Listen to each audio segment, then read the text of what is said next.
Anyway, today I'm bringing you a vintage trumpet review. And this is a review of the horn that I've been playing on pretty much all the time for the past 6 months or so. It's a late 40s, probably from 48, Olds standard trumpet. Serial number about 19,000. I'll tell you a little bit about how I came to acquire it. I was playing on a very nice early LA Olds Ambassador, like lots of us. I started on the Ambassador, the first vintage trumpet I ever got. As a matter of fact, it was the first trumpet I got about 6 years ago, which is when I started playing trumpet. I'll talk about that trumpet later sometime in another video. But I was playing all the time on my Ambassador, but it was a little heavy, so I decided to look for a standard, and I found it. Of the same vintage, more or less, as the Ambassador that I had been playing. You'll see that it's put together a little bit like an old Super in that it has nickel plating on the slide receivers, has nickel plating on the valve block here. It's got the spit valve design, the double spit valve, trombone spit valve design. It's also got the mother of pearl inlays that we associate with the Super. And I'll roll some B footage of this. In the meantime, let me tell you a little bit about the history of this particular model. Originally, the first trumpets introduced by Olds in the 20s were simply called the Olds. Later on, in the late 20s, early 30s, the line was diversified so that there was an Olds standard, there was an Olds symphony model, and there was an Olds military model that supposedly was especially bright in tone. The Olds standard says the word standard on the bell, and it seems to have been presented as a standard middle-of-the-road model. It remained in production until the late 40s. It seemed to have stopped being produced about the same time that the Ambassador was rolled out and the Studio was brought in. I think what they were trying to do in the late 40s was shift over to basically a two-tier system.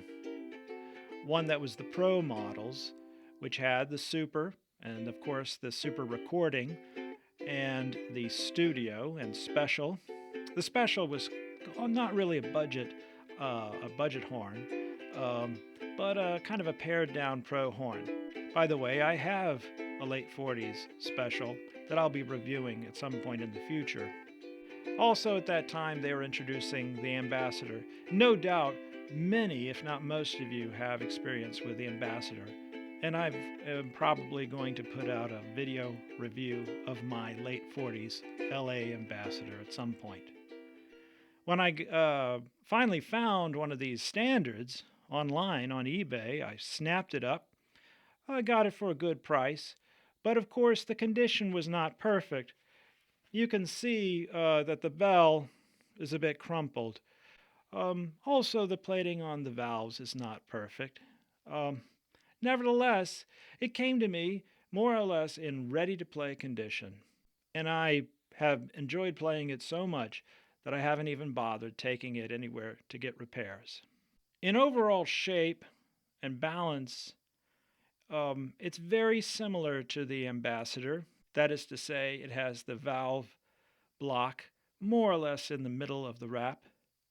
So far as weight goes, about a quarter of a pound lighter than the Ambassadors of the same time. On my scale, it comes out to 34.3 ounces. One thing about it that is interesting, if you're just coming to vintage horns, is that the receiver is not the kind of receiver you're used to. There's no slot on the receiver, but instead the blowpipe just tapers all the way to the end where it contacts the mouthpiece. what looks like the receiver on the outside is just reinforcement of the end of the blowpipe. I've got the original finish on this horn, but as you can see, most of it is worn off to the raw brass. You can see the pull knobs on the valve slides are the mother of pearl that we associate with the Super. Notice that the spit valve is, as said before, of the trombone type. When I first learned about these spit valves, I assumed they were just a gimmick, but I tell you what, they have come in handy. They're very ergonomic. One interesting detail about this horn, unlike my pre-war Super and unlike my early LA Ambassador, is that I find serial numbers on all the tubing to the slides. So how does she play? Well, the short answer to how she plays is excellent. It's not as easy as an Ambassador to generate a good tone, but the tone you eventually get, I think, is a bit superior.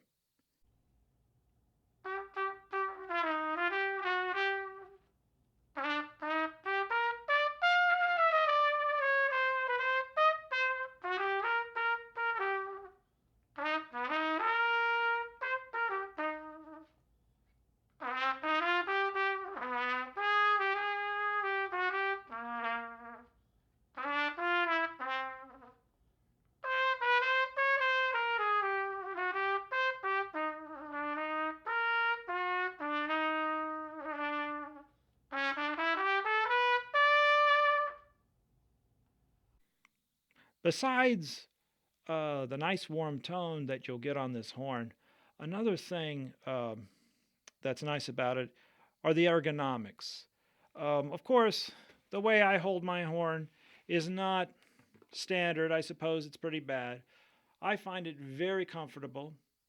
And the nice thing about these spit valves is when you do need to get rid of some spit, it's very easy to move your right hand, do both at the same time while pressing the third valve. That's one reason why I like this particular grip. Lets me press the third valve for the spit release. And you're done. Another thing about this horn, as compared to the pre-war Supers, is this horn fits pretty much any modern case. The pre-war Supers are stretched out quite a bit so that the end of the blowpipe is at least an inch farther back in this direction. Now, what about physical toughness? I've been gigging with this horn, but I've been careful with it. This horn, just holding the metal, you can tell it's not as heavy and it's not as tough as the Ambassador. With the Ambassador, if I were to bump the bell against something, especially against the edge of the bell, I wouldn't worry about it one little bit. I know that I'm not going to get a dent.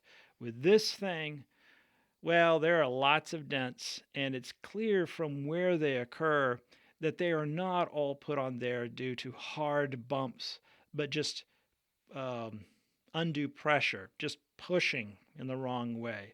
I wouldn't call this a delicate horn, but it is definitely not a tough horn.